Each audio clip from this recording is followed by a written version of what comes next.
மறுமலர்ச்சி திராவிட முன்னேற்ற கழகம் ஒரு திரிபுவாத இயக்கமாக மாறி இப்பொழுது மகன் திமுக என்ற பெயரில் அழைக்கப்படுகின்ற காரணத்தினால் திராவிட இயக்கத்தின் சித்தாந்தங்களை பேசுவதற்கும் அந்த கருத்தியலை உள்வாங்குவதற்கும் மகன் திமுக திரிபுவாத இயக்கமாக மாறிய காரணத்தினால் அது அந்த தகுதி இழக்கிறது.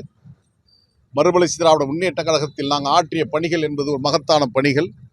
தமிழ்நாட்டுடைய ஜீவாதார உரிமைகளுக்காகவும் எமது தொப்புள்கொடி உறவுகளான ஈழத்தமிழர்களுக்காகவும் தொடர்ந்து போராட்டங்கள் நடத்தி ஏறக்குறைய 32 வழக்குகள் எதிர்கொண்டு 5 முறை சிறை சென்றவன் என்ற நிலையில் அந்த உழைப்பை ஊதாசீனப்படுத்துகின்ற விதத்தில், அந்த உழைப்பை கொச்சைப்படுத்துகின்ற விதத்தில் நான் உயிராக நேசித்த தலைவர் வைகோ அவர்கள் தன் மகன் துரையின் அரசியலுக்காக இந்த படுபாதகமான செயலை செய்து தமிழக அரசியலில் அம்பலப்பட்டு நின்று கொண்டிருக்கிறார். அவர் மகனுக்காக மட்டும்தான் இயக்கம் நடத்துகிறார் என்பதை உலகம் உணர்ந்திருக்கிறது. அந்த இயக்கத்தில் இனி பணியாற்ற முடியாது என்ற ஒரு சூழல் கடந்த 3 ஆண்டுகளாக நிலவி வந்தது. அவர் ஒரு போலியான ஏற்கனவே தீர்ப்பை எழுதி வைத்துவிட்டு ஒரு போலியான விசாரணை நாடகத்தை அரங்கேற்றினார். இன்று அது முழு விடுவி பெற்றிருக்கிறது. நான் இப்போ வேண்டுவதெல்லாம் ஒன்றே ஒன்றுதான். நேற்று என்னை நீக்கி இருக்கலாம், குடிமூழ்கி போயிருக்க போவதில்லை. அல்லது நாளை நீக்கினால் ஒன்றும் குடிமூழ்கி போவதில்லை. இன்று காலை நீக்குவதற்கான காரணம் மாண்புமிகு தமிழ்நாடு முதலமைச்சர், திராவிட மாடல் பொற்கால ஆட்சியுடைய நாயகன் அண்ணன் தலைவர் தளபதி அவர்கள் ஐரோப்பிய சுற்றுப்பயணம் மேற்கொண்டு இங்கிலாந்து, ஜெர்மன் உள்ளிட்ட நாடுகளுக்கு சென்று உலகத்தின் முதல் பல்கலைக்கழகமாக, தலை சிறந்த பல்கலைக்கழகமாக விளங்கி கொண்டிருக்கின்ற ஆக்ஸ்போர்ட் பல்கலைக்கழகத்தில் தென்கிழக்கு ஆசியாவின் சாக்ரட்டிஸ் என்று போற்றப்படுகின்ற the champion of social justice என்று ஆராதிக்கப்படுகின்ற தந்தை பெரியாருடைய திருவுருவப் படத்தை திறந்து வைத்து அங்கே ஒரு அற்புதமான உரையை நிகழ்த்தியிருக்கிறார். அதே போன்று 5 மாவட்ட பாசன விவசாயிகளுடைய குறைகளை தீர்ப்பதற்காக கட்டிய காதல் மனைவியுடன் படுத்த அந்த கட்டிலை கூட விற்று முல்லை பெரியாருக்கு அணை கட்டிய பெண்ணிக்கு கூடிய நன்றியை பாவித்து அந்த குடும்பத்திற்கு நன்றி பாராட்டிவிட்டு 15,000 கோடி வெளிநாட்டு முதலீட்டை தமிழ்நாட்டுக்கு கொண்டு வந்த ஒரு மகத்தான சாதனையை செய்திருக்கின்ற இந்த நாளில் இந்த செய்தியை வெளியிட்டதன் மூலமாக மாண்புமிகு தமிழ்நாடு முதலமைச்சரான தலைவருடைய செய்தி மறைக்கப்பட வேண்டும் என்ற யாருடைய தூண்டுதலின் பேரிலே தான் மகன் திமுக இந்த அடாத செயலை செய்து ஒரு குற்றச்சாட்டுக்கு ஆளாகி இருக்கிறது என்பதை நான் பதிவு செய்ய விரும்புகிறேன்.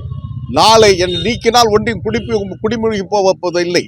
ஆனால் மாண்புமிகு தமிழ்நாடு முதலமைச்சரான தளபதி அவர்கள் வந்து கொண்டிருக்கின்ற அதே வேளையில் அந்த செய்தி தமிழ்நாடு முழுவதும் மூளை முடுக்கெல்லாம் சென்று நாட்டு மக்களுக்கு இப்படிப்பட்ட ஒரு மகத்தான பணியை செய்துவிட்டு வந்திருக்கின்ற தமிழ்நாடு முதலமைச்சர் குறித்த செய்திகள் எட்டுவதற்கு முன்பாக இதை பிரேக்கிங் நியூஸ் என்று சொல்லப்படுகின்ற விதத்தில் என்னுடைய நீக்கத்தை வெளியிட்டு இன்றைக்கு அதை மறைக்க முயற்சி செய்திருக்கிறார் மறுமலர்ச்சி மகன் திமுகவுடைய தலைவர்.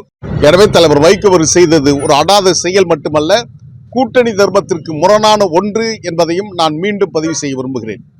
நாங்கள் அடுத்த கட்ட பணி என்ன என்பதை நீங்கள் ஆவலுடன் எதிர்பார்த்து கொண்டிருக்கின்றீர்கள். வருகின்ற செப்டம்பர் 15 இன்றைக்கு திங்கட்கிழமை 8ஆம் தேதி, அடுத்த 8 நாளில் செப்டம்பர் 15 தமிழ்த்தாயின் தலைமையின் பேரறிஞர் அண்ணா அவருடைய 117வது பிறந்த நாள் விழா அதற்கு விடை காணுகின்ற இடமாக இருக்கும். அதற்கு விரிவாகவும் விளக்கமாகவும் ஆயிரக்கணக்கான தோழர்கள் திரள் இருக்கிறார்கள். வஞ்சின காஞ்சியில் சபதம் இருக்கின்றோம். அண்ணாவுடைய லட்சியங்களை வென்றெடுக்கின்ற களத்தில் உறுதியாக தடம் பதிக்க காத்திருக்கிறார்கள். எனவே அதற்கு முன்னூட்டமாகத்தான், அதற்கு கட்டியம் கொடுக்கின்ற விதத்தில் தான் துறைமுகம் இதோ எழுந்து நிற்கிறது, பாராட்டு பத்திரத்தை வாசித்திருக்கிறது, நான் குற்றமற்றவன் என்பதை உலகத்துக்கு அறிவித்திருக்கிறது. எனவே இந்த வரவேற்பு நல்கிய என்னுடைய அன்பு தோழர்கள் அனைவருக்கும் என் இதயமார்ந்த நன்றியை காணிக்காக்குகின்றேன்.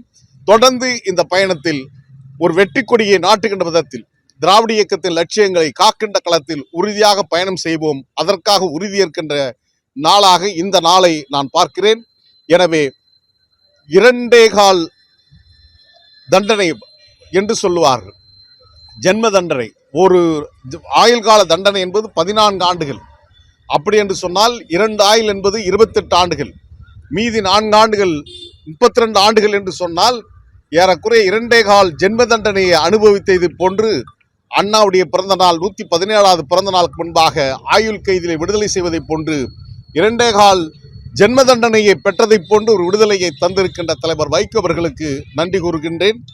இதனாலும் மறுமலர்ச்சி திமுகவில் இணைந்து பணியாற்றுவதற்கான வாய்ப்பை நல்கிய தலைவர் வைகோ அவர்களுக்கும் அந்த அப்பழுக்கற்ற தூய தொண்டர்களுக்கும் என் இதயத்தின் அடியாழத்திலிருந்து நன்றி கூறுகின்றேன். தலைவர் வைகோ அவர்களுக்கு ஒன்றை வேண்டுகோள் தான், உங்கள் மகனின் அரசியல் பிடிக்காமல் எதிர்காலத்தில் நிச்சயம் பல பேர் விலகி வருவார்கள். அவர்களை எனக்கு சுமத்திய அந்த கொடும்பழியை போன்று அருகூர்ந்து சுமத்திட வேண்டாம். அப்படி சுமத்திவிட்டு ஒரு மிகப்பெரிய கொடும்பழியை நீங்கள் சுமக்க வேண்டாம் என்பதை நான் பதிவு செய்ய விரும்புகிறேன்.